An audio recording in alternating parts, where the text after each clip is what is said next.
Hello and welcome to SKANS ECampus. SKANS ECampus is a gold-approved learning partner of ACCA. On this channel, we bring you demo videos of different courses available at SKANS ECampus. So don't forget to subscribe to our channel to get notifications of additional videos and hit the like button.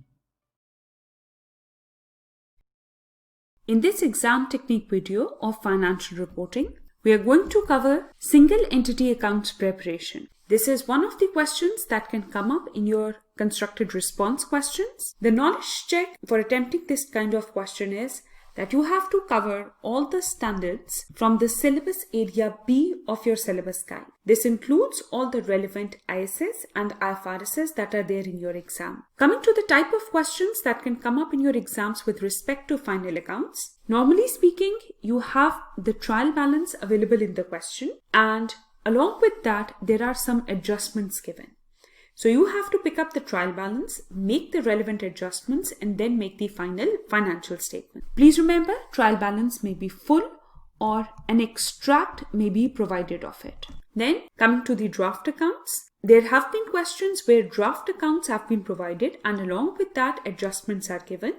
Once again, you may be required to make the full financial statements, which means all three, like statement of profit or loss, statement of financial position, and statement of changes in equity. Or there might be a question in which the examiner gives you a draft account and asks you to calculate the adjusted profit only. This is also something which has come up quite frequently from the time that the CRs have become of 20 marks each. Then in most of your final accounts question, one separate part is allocated to the calculation of earnings per share. In some exam attempts, it has been basic. In some, it has been diluted earnings per share.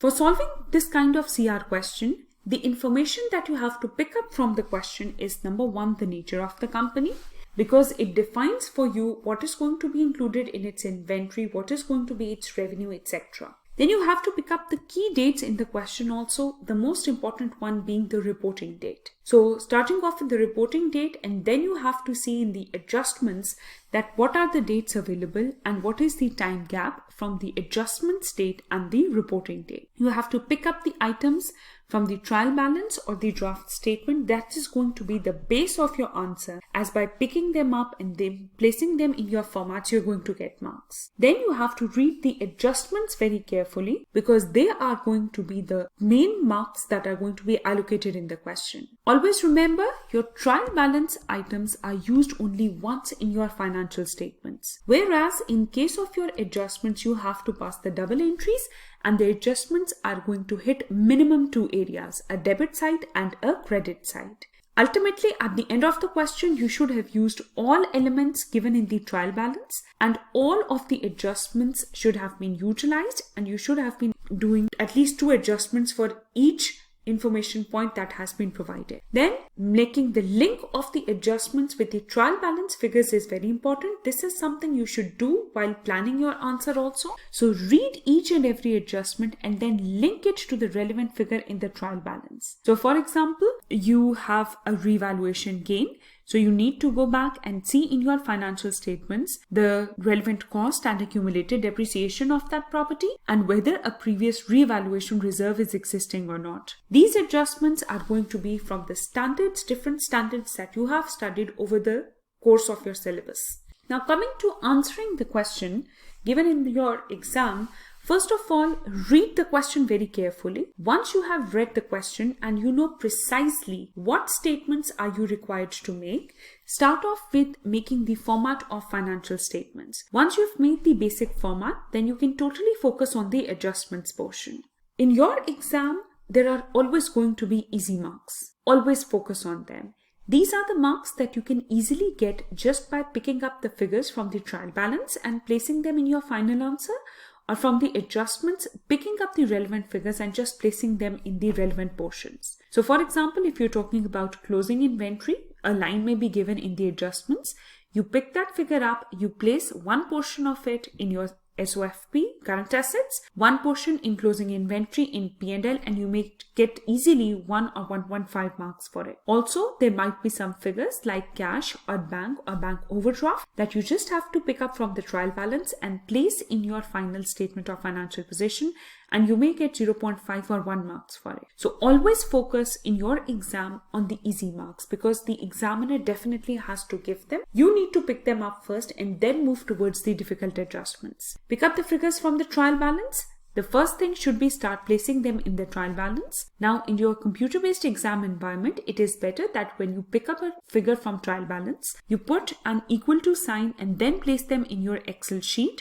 Why? Because at that point in time, you don't know whether any further adjustment is going to be required. If you have already placed an equal to in front of it, you have already applied a formula. So then later on, you can pick up figure from the adjustments and put them in the final statement. If no adjustment is required, no worries. Your final answer is still going to show in your format. Then come to the calculation and entries of the adjustments. In this case, you have a choice. When you make a financial statement in your Excel sheet, you can either perform your workings on the side or you can perform them below. That's your choice. There's not going to be any impact on your marks for it. Whichever pattern you follow, you start putting in the reference of working and start putting in the relevant workings that are required in this particular case. You're not required to pass double entries. You don't get extra marks for it. If you can just make the correct adjustment in the final financial statement and you can show it through your workings, then that's sufficient. In case of the sequence of adjustments in your exam, under the final accounts, if you've been given 4 points, then it is your choice which point you want to do first. Normally your points are not correlated, so it is not necessary to solve the first point first and then move on to the rest of the points. Every point, as you know, has a double entry, so it is going to be independent of other points. So you can attempt your working number 3 first and then come back to working number 1. Although the preferred sequence is that you go as per the sequence that has been provided in the question. Read the question very carefully because you need to identify what information has been provided. A lot of students waste extra time in solving what is not required by the examiner. So in the very first glance, you should be very clear, for example, as to what method of depreciation are you using, straight line or reducing balance. The information that has been provided, is it related to current tax or deferred tax, etc. Now, another very important rule over here, to get maximum marks in your question are to show the details of the relevant working. Guys, please make sure you don't just calculate the answer and put it in your format, because in that case, if there is any small error, the examiner will not be able to identify it. So you have to show the details of your workings so that the examiner is able to identify any kinds of errors that you have made. In that case also, if an error has been made, the examiner treats it as own figure rule and going forward takes it as a base. You will not be penalized twice for one error. Make sure that you link all your workings to the relevant cell so that it is easier for the examiner to find out how you have calculated a particular information. Now coming on to the example or samples of such questions. So over here in the March 2018 exam attempt, you can see a question in which a complete trial balance was given.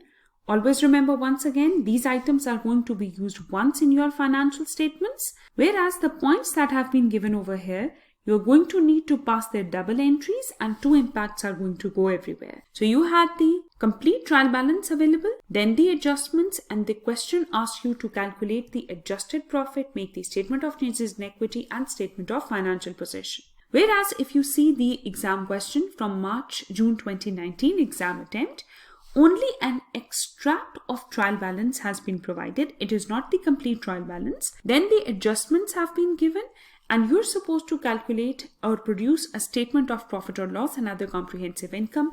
And so you have to calculate an earnings per share figure. So your question can come up in either way. The approach is going to be the same, picking up information from trial balance, making the adjustments and then finalizing it. Thank you.